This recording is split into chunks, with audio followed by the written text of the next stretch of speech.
Si Ombudsman Jesus Crispin Rimulya na nindigang seryoso sa inihandang plunder case laban kina dating House Speaker Martin Romualdez at Senator Cheese Escudero. Humapa tayo ng karagdagang detalye dyan sa pag-ulat ni Bombo Grant Hilario.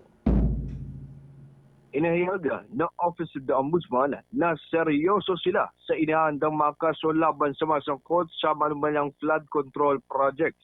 Ito mismo ang binigyan din ni Ombudsman Jesus Crispin Rimulya na sa isa ng mapulong balitaan ng Tanod Bayan. Alinsunod ang naturang payag ng opisyal nang i-anunsyo nito ang plano pagkain ng kasong plunder laban sa dalawang naging pinakamatas na leader ng magkabilang kapulungan ng Kongreso. Gumugulong ang kanilang preparasyon upang makasuhan ng plunder sina former House of Representatives Speaker Martin Romualdez at former Senate President Cheese Escudero.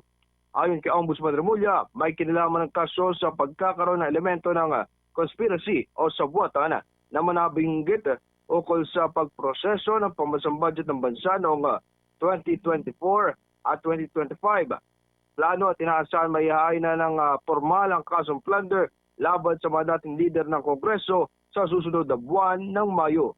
Ating pakinggan si Ombudsman Jesus Crispin Rimulya. In the same light, I'd like to say that we have been seriously preparing a case of plunder against former Speaker Martin Romualdez and former Senate President Cheese Escudero. Plunder ang aming hinahandang kaso para sa kanila. And as a conspiracy, with the element of conspiracy involved in the preparation of the complaint.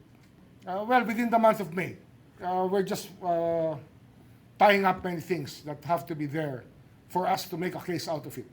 Pero the Senate President, the former Senate President, and the former Speaker will be subjected to a case of plunder very soon.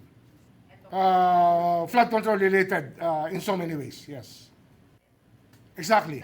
It's actually the way that the budget was passed upon by the two houses and how many things have been implemented because of that. Nang matanong naman ang opisyal kung ano ang nagtulak sa Tanod Bayan para mabuo ang kaso plunder, tumanggi ng ilahad pa ito ni Ombudsman Rimulya. Get niya, base ang kasong isasampal laban kina Representative Romualdez at Senador Escudero sa mga pahayagan ng mga tumestigo sa naganap na investigasyon ng Senado. Muli si Ombudsman Jesus Crispin Rimulya.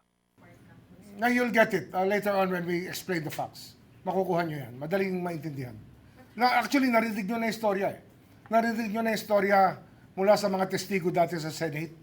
And if you think about it, there was a conspiracy to commit plunder. I think you can put everything together. Kayo mismo, you can put it together. It doesn't take a genius to do it. Sa kasalukuyan, patuloy pa rin ang preparasyon ng Office of the Ombudsman upang mailagay ang mga dokumentong kinakailangan at matiyak na mabuo ang kaso. Habang kanya rin binigyan din na hindi lamang ito ang kanilang isasampang kaso, kundi abangan ang marami pang iba na lalabas ngayong Abril at sa susunod na buwan ng Mayo. Nagulat live para sa Yes, Bombo Genesis. Before itong naging revelasyon ni Ombudsman Rimulya, may nababanggit siya mga 2 weeks ago yata, no, na magiging mas mainit ang summer season ngayon. So part ito doon sa kanyang naging statement noon na yon.